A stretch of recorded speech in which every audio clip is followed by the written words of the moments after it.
entendamos que hay una emergencia nacional. Hoy por hoy tenemos todos los focos en rojo. En 24, si no competimos, ¿qué vamos a disputar en el 30?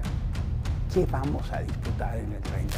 Si no tenemos la candidata o el candidato, entonces construyamos un método que nos dé legitimidad y nos dé unidad. Entonces, esa es la idea principal que está promoviendo el Frente Cívico Nacional.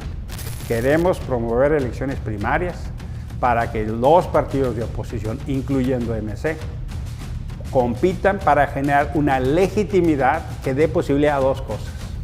Una candidatura competitiva. La segunda es la base de un gobierno de coalición.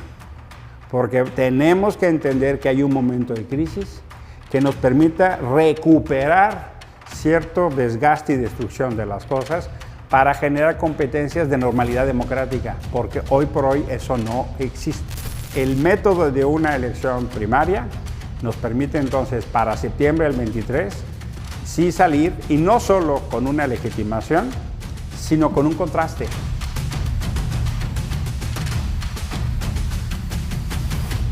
El rechazo de la oposición a la reforma eléctrica y el probable rechazo a la reforma electoral han sembrado una idea fundamental en la oposición mexicana, que solo con una candidatura única en 2024 pueden ser competitivos electoralmente. Y hoy en el estudio de Código Magenta está el senador Emilio Álvarez y Casa para hablar de este proyecto importante en ese sentido, que es el Frente Cívico Nacional. Bienvenido, senador. Mi privilegio estar acá en Código Magenta. A ver, platícanos un poco si compartes esta idea de que es necesaria una candidatura única en 2024. Sí, no solo la comparto, la promuevo. Estoy dedicado, eso es parte de lo que me tiene en Monterrey y recorriendo el país, construyendo la idea, la posibilidad y la fuerza que ayude a entender que o generamos un entendimiento de que hay bienes superiores mayores a nuestros pequeños bienes particulares, o no tendremos condición para enfrentarlo después. ¿Por qué? Lo resumo en tres. Yo veo un momento de emergencia. Sí pienso que México vive cada vez un contexto más autoritario y de regresión. Segundo, hay un proceso acelerado para desmoronar las reglas del juego y la institucionalidad democrática en esto que llamamos transición durante 30, 40 años, ponle los años que quieres. Y tercero, hay un fenómeno que de seguir el escenario tendencial, la herencia a este gobierno va a ser un narcoestado militarizado y autoritario. Si no entendemos esa gravedad, quién sabe qué se va a disputar en el 30. Estás hablando de 3 o 4 puntos fundamentales que hablan de una crisis en México. Así lo leo, y los indicadores así están. Si tú te refieres a los 4 temas principales esencialmente que son motivo de preocupación de la gente, el tema de seguridad, todos los indicadores están peor, no hay uno que esté mejor. En tema de periodistas desaparecidos, feminicidios, homicidios, desapariciones, si sigue la cosa como va, esta administración de López Obrador va a ser la que tenga el mayor número de personas desaparecidas en la historia, solo como datos. Si nos vamos a economía, el escenario va entre malo y catastrófico. Sí, está completamente anestesiada la economía. Me hago cargo que la pandemia no es culpa de Andrés Manuel, pero la manera en que la enfrentó es su responsabilidad. Y somos de los peores países para compararlos justamente de la región en América Latina. Por supuesto que ya veníamos mal, o sea, veníamos en una condición de decrecimiento. Vamos a decirlo en términos regios. Decidieron hacer carne asada cuando vino huracán, ¿no? Entonces, pues eso no. O sea, ¿cómo te explico? Tercero, salud. El INSABI es un desastre ya reconocido por ellos. La transición del Seguro Popular al INSABI fue un desastre. Ahora, medicamentos, miles de medicamentos caducados. Papás de niños con cáncer reclamando y los medicamentos caducados. Ahora, desesperado por vacunar a los niños cuando negaron vacunarles, solo por poner 2 ejemplos. Y la cuarta, educación. Cuando necesidad tienes de recuperar lo que perdiste por la pandemia, cancelas escuelas de tiempo completo. 3.6 millones de niños, los más pobres del país, se quedan sin un apoyo vital que era la educación y la alimentación. Estos 4, y puedo seguir más, pero lo dejo ahí, son parte de ese elemento que confirman que sí estamos en una crisis. Senador, hay un consenso en la oposición de que efectivamente existe una crisis. Lo que no hay un consenso es cómo hacer frente a esto, porque para hacer frente a la crisis hay que ganar elecciones, y las elecciones al final son matemáticas. ¿Cuál sería el camino para tener al menos un voto más que Morena en el 2024? El momento país del 18 ya cambió. En el momento 18 había un estado de ánimo de esperanza y optimismo.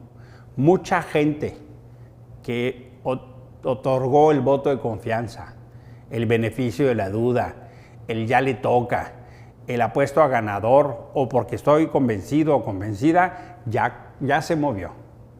En el 21 tú tuviste una reducción importante de la votación por Morena. Ahí hubo una reducción muy significativa, tanto así que perdieron 55 diputados en el Congreso. La revocación del mandato, en términos reales, es una devaluación del 50% para López Obrador. Es una devaluación, pero también es un número que le da validez a cuántos votos tiene la base del presidente y que en términos de una elección son nada despreciables, más de 15 millones de votos. Nada despreciables. Eso el vaso medio vacío, el vaso medio lleno.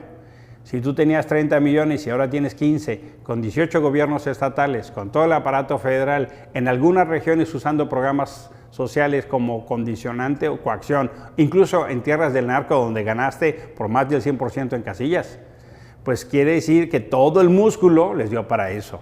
Y yo pienso, sí, es una devaluación. Por supuesto, es un piso nada despreciable, pero... Bueno, y que depende de la unidad de Morena también. Pero sí tuvo claridad de que perdió la mitad. Entonces, pienso que aquella cosa de los 30 millones ya se fue. Entonces, me parece que la pedagogía que hay detrás de detener la reforma constitucional eléctrica es que sí funcionó la alianza del 21 y hizo visible la oposición. Pasamos, y eso es un fenómeno interesante, de plural al singular, porque veníamos de las oposiciones. Eran actores enfrentados entre sí. Cuando se hablaba de la oposición, pues es un poco difícil porque el PAN y el PRI han sido rivales históricos, el PRD con el PRI o el MC con... Y había negociaciones paralelas de Morena con el PRI, con el PAN como Movimiento Ciudadano. Ahora ya puede decir, bueno, sí hay oposición, porque ya se entiende que hay una amenaza mayor, pero eso no es suficiente para ganar. Lo suficiente para ganar, en mi opinión, es cómo construimos un proyecto de futuro que no dispute el pasado en sus dos vertientes, el irrepetible que encabeza López Obrador o el indefendible de los excesos y corrupciones de los gobiernos anteriores. Pienso que entonces el dilema tiene que ver, sí, por ejemplo, lo que pasó con energía eléctrica. ¿Cómo hacemos energía limpias, negocios limpios, justicia social? Y regencia del Estado en época de globalización, pues. Esos son los dilemas que tenemos que poner por delante, porque si la cosa nada más es anti López Obrador, pues no da. Honestamente, el futuro del país es mucho más allá que López Obrador. Regreso al punto de que las elecciones son matemáticas. Es correcto. Y en el sentido de que si se va a la elección presidencial a tercios con un proyecto del oficialismo y dos proyectos de la oposición, es prácticamente imposible ganarle a la base de los 15 millones de votos de López Obrador, más los que todavía le siguen dando el beneficio de la duda, porque no sé si todos se van a ir o se van a quedar. Acompaño la afirmación.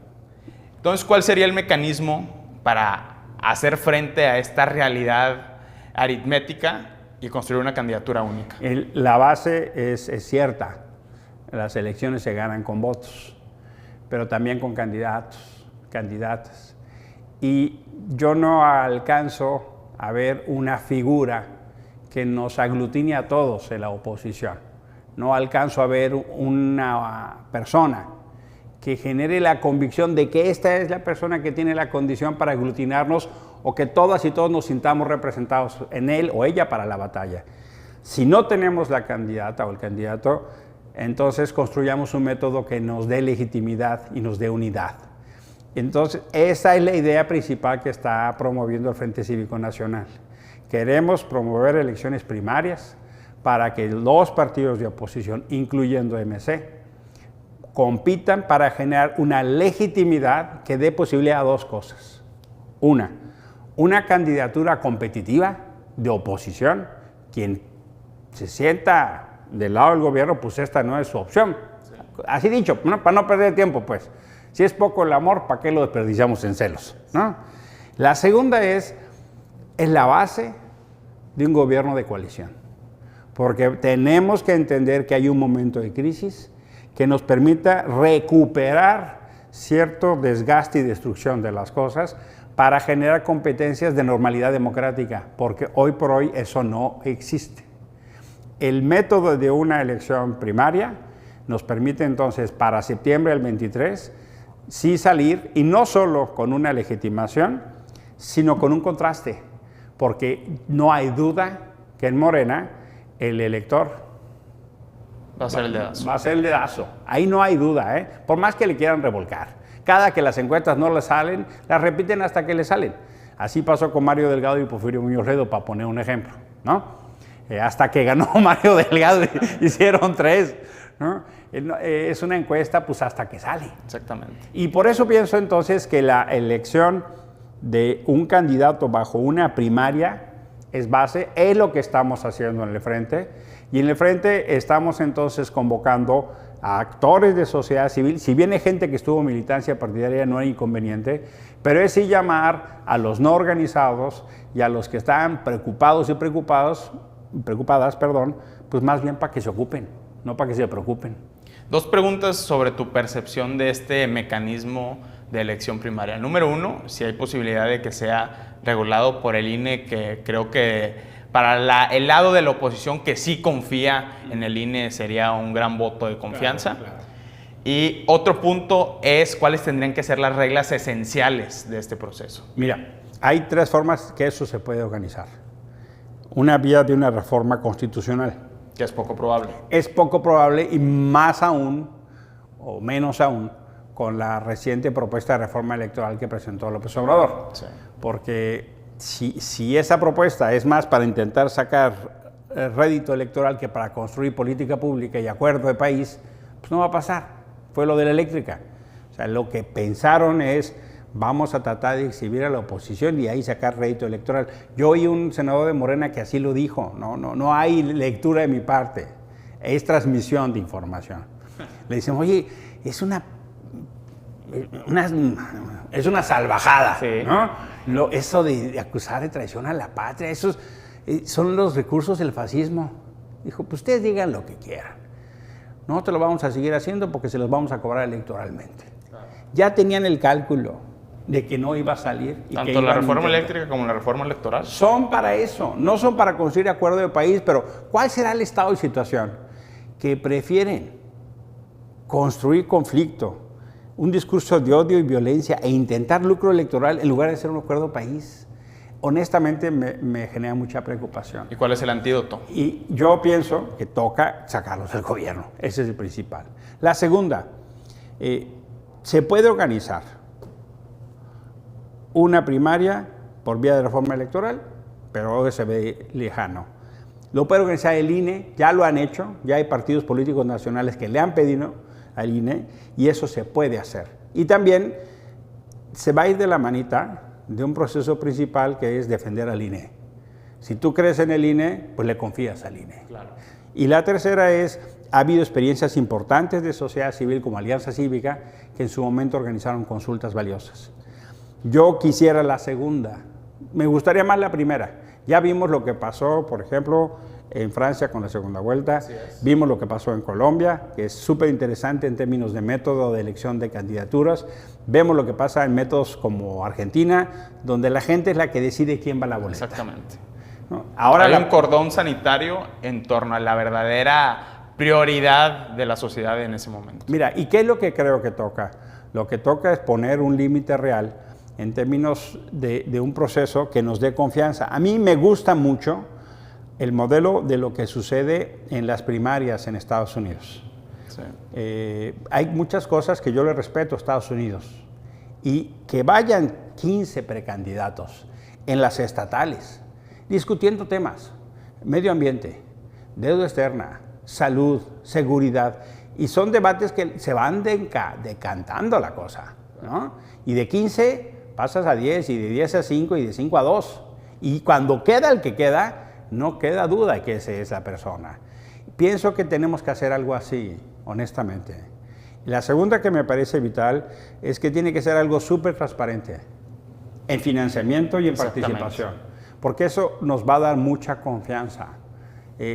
No hay problema en explicitar apoyos, el problema es que no se sepa, para que no se convierta en compraventa de favores, ¿no? Así es. Contratos anticipados. Y hay también un riesgo de que la oposición no se dinamite a sí misma desde dentro.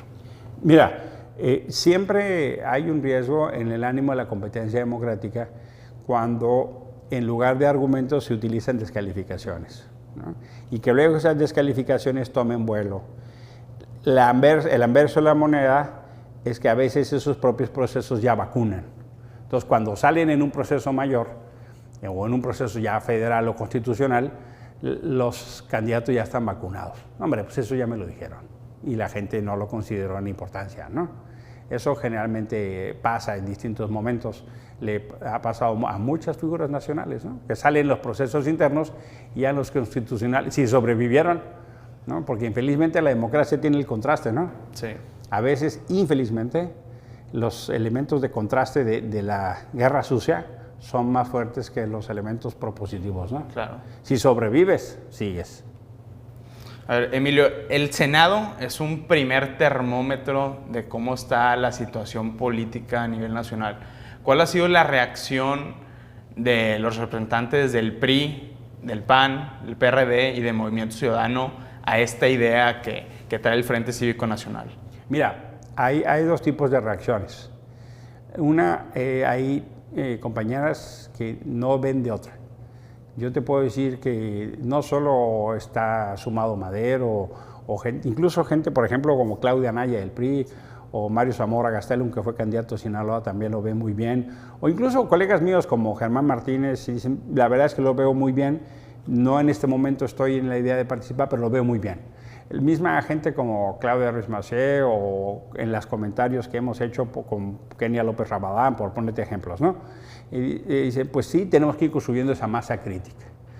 Hemos hablado con dirigencias nacionales, sí, el Frente nos hemos sentado, hablamos con Alito lo veo muy bien, yo creo que ese es un proceso que nos va a ayudar a legitimar. Eventualmente también porque él, pues, tiene interés de ser candidato, ¿no? Marco Cortés nos dice, no acompañó la idea, ni voy a ir, o sea, ahí es ¿El PAN es el principal partido de oposición? Él nos dice, por los números actuales sí, ¿no? Por los números actuales sí. Él nos dice, el PAN es un partido de militantes, no es un partido de masas, entonces vamos a elegir con nuestras reglas. Y no hemos hablado con el PRD, nos falta el MC, pero además va a ser un proceso como de diálogo continuo, ¿no? Y lo que les decimos es, a ver, puede cada partido elegir por su método, pero hagámonos cargo que se tiene que legitimar. Y no solo es convencer a los partidos, es sobre todo y principalmente convencer a la sociedad. Ese es mi tema. Yo creo que el Frente Cívico tiene dos tareas. Uno, darse a conocer a nivel nacional y dar a conocer esta emergencia y cómo resolver esta emergencia, que es lo que estamos platicando en este momento. Y otro es hacer ese trabajo de convencimiento político nato, pues, que tienen los senadores, los diputados y la gente que está en el círculo rojo de la partidocracia. Yo acompaño la tarea porque, mira, el 1-2 de una revocatoria de mandato donde el 82% de los empadronados no quiso ir o no participó, es un mensaje súper contundente. Ya no salió de ahí una fuente de legitimidad que querían. Y la segunda es el no a la reforma eléctrica. Eso nos llevó, ahora sí, a una perspectiva diferente. Pienso que tenemos mucho que platicar porque no es en automático. Déjame ponerte varios obstáculos. Si los partidos de oposición piensan que recuperaron la confianza en el 21, creo que se comete un error. Mucha gente votó por ellos más por el miedo a Morena, más por los excesos y errores de López Obrador que por ellos mismos. Creo entonces hay un trabajo de los partidos para recuperar la confianza. Pero también hay un trabajo... Y este es un mecanismo para eso. Este es un mecanismo para eso. Y la otra es la sociedad. Al 24, los votos, las elecciones se ganan con votos, sí, pero también se cruzan opciones. Entonces creo que le toca a la sociedad pasar de la hipercrítica a la exigencia democrática. ¿Y qué quiere decir eso? Tenemos que hacer un proceso para entender que el combate se hace con las reglas del juego, porque lo que está pasando es que están desbastando las reglas desde el Palacio Nacional, sin el menor apego a las reglas. Hay 3 reglas básicas de la democracia electoral: respeto a las reglas, respeto al árbitro, respeto al resultado. Ninguna de esas 3 son vigentes hoy en México, ninguna. ¿Cómo convencer a alguien de la oposición que piensa que la única manera de ganarle al candidato de López Obrador es con un candidato del tipo de López Obrador, una figura carismática, única, que aglutine a toda esta gente? Y el nombre inevitable en todo esto, porque así lo dicen las encuestas, es el nombre de Luis Donaldo Colosio, independientemente de que tenga o no los méritos políticos, es el nombre que se menciona y es el nombre que entusiasma. ¿Cómo convencer a estas personas que dicen, mejor vamos ya con el nombre y la marca segura? Mira, yo pienso que puede ser Luis Donaldo, puede ser Enrique de la Madrid, puede ser Ricardo Anaya, puede ser este hombre Alito, puede ser el candidato, el gobernador de Yucatán, Marco Vila. No sé quién sea, honestamente. Y yo no alcanzo a ver que ninguno de ellos en automático lo sea, honestamente, de los que mencioné y los que pudiera mencionarse. Sino que se tiene que generar un método que nos dé esa certeza. Porque yo no veo la figura, honestamente. Pero no me preocuparía tanto ninguno de ellos. Lo que me preocuparía es que pasara lo que Brasil, que tenías un Lula y salió un Bolsonaro, ¿no? Es un Trump región 4, ¿no? Así es. Eso, un Bukele. O sea, si eso pase, si nos vamos al péndulo, entonces vamos a ver un riesgo antidemocrático del lado derecho de la ecuación. Y eso tampoco nos resuelve. Y volvemos al punto de que hablas de que hay una crisis de país. Y creo que hay 2 niveles de discusión. La discusión de cómo resolver esta crisis y la discusión de un proyecto más amplio. Creo que ese es el argumento del Frente Cívico Nacional. Mira, en este momento, para aglutinar a la oposición. Vamos a decirlo así. Hay una emergencia nacional. Sí. Entendamos que hay una emergencia nacional. Hoy por hoy tenemos todos los focos en rojo. El 24, si no competimos, ¿qué vamos a disputar en el 30? ¿Qué vamos a disputar en el 30?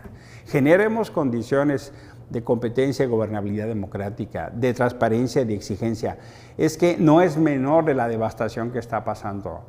Nos tardamos mucho tiempo en construir el INE, el INAI, el CIPINA, el CONAPRED, la CNDH, el Instituto de Ecología, el INALI, o sea, de saque ya te mencioné 7. Entonces, básicamente lo que estás diciendo es hay que salvar la democracia antes de salvar el resto del país. Es correcto. Digamos, en el ánimo del bien superior, convengamos que hay reglas mínimas, pero no es en automático. Sí necesitamos sentarnos a construir este programa de futuro, sí necesitamos corregir errores, porque no se trata de repetir lo mismo, pero de otro color.